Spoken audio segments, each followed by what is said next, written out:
Audiences were thrilled with the Bourne Identity movie and its portrayal of life in the CIA. So what's real and what's just movie stuff? The start of our week-long series, Secrets of the CIA, coming up next. Then all right, is this what it's really like in the CIA? He has the skills stop right there. of a dangerous man.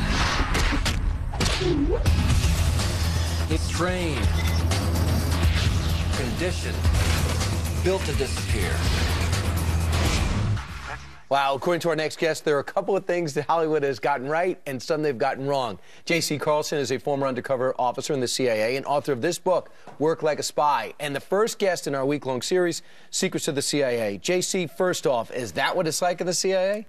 You know, in my almost 10 years, I never had a day like that. I would say that would not be considered a career-enhancing moment. And you said it's not quite as exciting as many people would think. However, it's intriguing because you really rely more on psychology than anything else. Yeah, CIA officers rely far more heavily on psychology than they do on technology, and the gadgets and the gizmos make for great TV, but ultimately CIA officers rely on behavioral techniques that are relatively subtle, at least compared to what Hollywood would have us believe, but still effective. Behavioral techniques are the people you're studying, following, tracking? Things like targeting and elicitation and manipulation. It's behavioral more than it is exciting or explosions. Right. You also say if you want to work like a spy, you should appreciate the power of recruiting.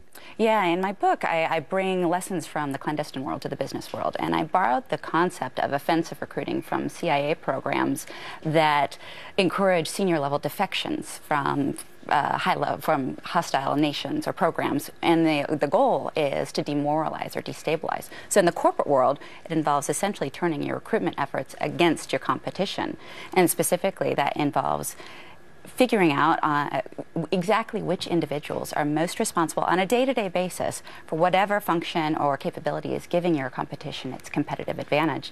And then, obviously, the next step is doing everything you can to get those people to come work for your company. Identify the weak link. It's good. Plus, we have a lot to offer compared to most societies, too, of the people that we want to spy against. Right. You also say build a network up and down. What do you mean?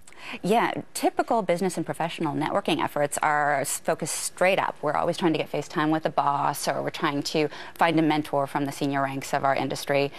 But that can leave you with huge gaps in your network. And quite often, critical bits of information can come from relatively low ranks on the corporate ladder. For example, the HR assistant who can tip you off to the job vacancy before it's posted, or the admin assistant who can let you know that the boss is having a bad day and now's not the best time to ask for that raise.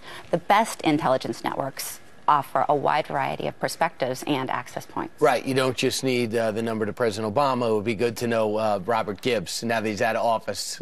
Or even the guy in the mailroom, for that matter. Exactly. All right. Now, you say step away from the spreadsheets, and you bring up the analogy of Iraq and WMD. Yeah, this one really gets the bread and butter of my book because it's about the value of human intelligence.